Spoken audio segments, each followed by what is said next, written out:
이게 그 심리학의 기초적인 거예요. 이것은 심리학의 기초 연구로서 이거는 기본적으로 알아야 됩니다. 실험 연구라는 것을 일단 처음이니까 조금 설명을 할게요. 그 독립변인과 어떤 종속변인의 관계예요. 이 실험 연구가 있었기 때문에 심리학이 과학이 됐거든요. 그래서 상당히 이게 중요한 거라고 볼 수가 있어요. 그다음에 상관 연구라는 것은 변인과 변인의 이제 관계를 알아보는 거예요. 그래서 그리고 4번 혼합 연구라는 것은 질적 분석과 양적 분석을 그 혼합해서 하는 연구를 말하고, 여기에서 답은 사례 연구, 케이스 스터디. 여러분 중에서 뭐 지금 대학원을 다니고 있으신 분이 있을 수가 있어요. 그러면 다 이제 기초적으로 아시겠지만 대학원의 논문에 있어서 대표적으로 실험 연구로 할 것인가 사례 연구로 할 것인가를 이제 고민하게 되시거든요. 실험 연구는 이제 설문지도 돌려야 되고 어떤 피검자들 구해야 되고 상당히 더 절차가 복잡하고, 사례 연구는 예를 들면 한 사람이라도 그 사람을 그 어떤 정기적으로 연구해서 논문을 쓰기 때문에 비교적 더 쉽다고 볼 수가 있죠. 그래서 그 프로이트의 어떤 정신 분석도 그 사례 연구로부터 오늘날 그것이 이제 이론이 구축됐기 때문에 뭐 사례 연구도 충분히 가치가 있는 뭐 연구 방법이라고 볼 수가 있죠. 자, 답은 사례 연구다. 그 다음으로 들어가서 지금 이제 분량이 이제 그 100문제이기 때문에 좀 많아요. 그래서 오늘 첫 강의라서 이제 분량이 어떻게 나올지 모르겠네요. 그렇지만 한번 천천히 핵심만 짚고 넘어가도록 하겠습니다. 두 번째, 그 성격 이론과 대표적인 연구자가 잘못 짝지어진 것은 정신분석 프로이트, 그죠?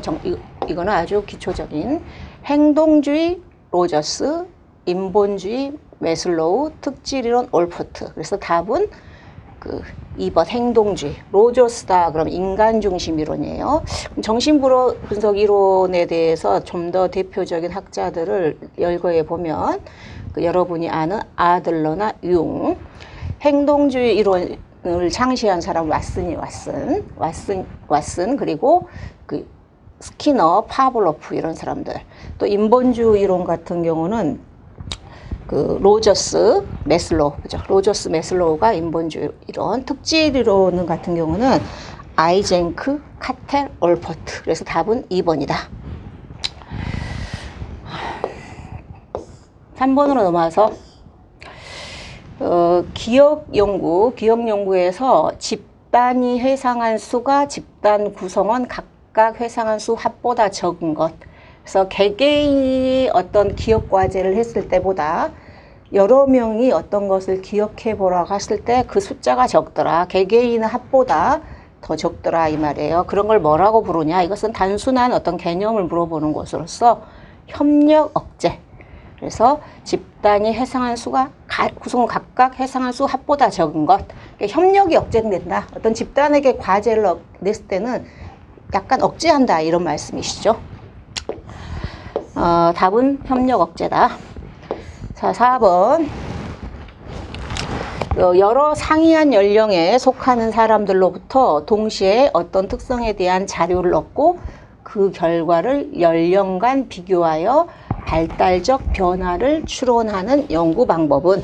그래서 제가 이렇게 할 때 여러분이 한번 제가 답을 먼저 말하기 전에 한번 답을 찍어 보세요.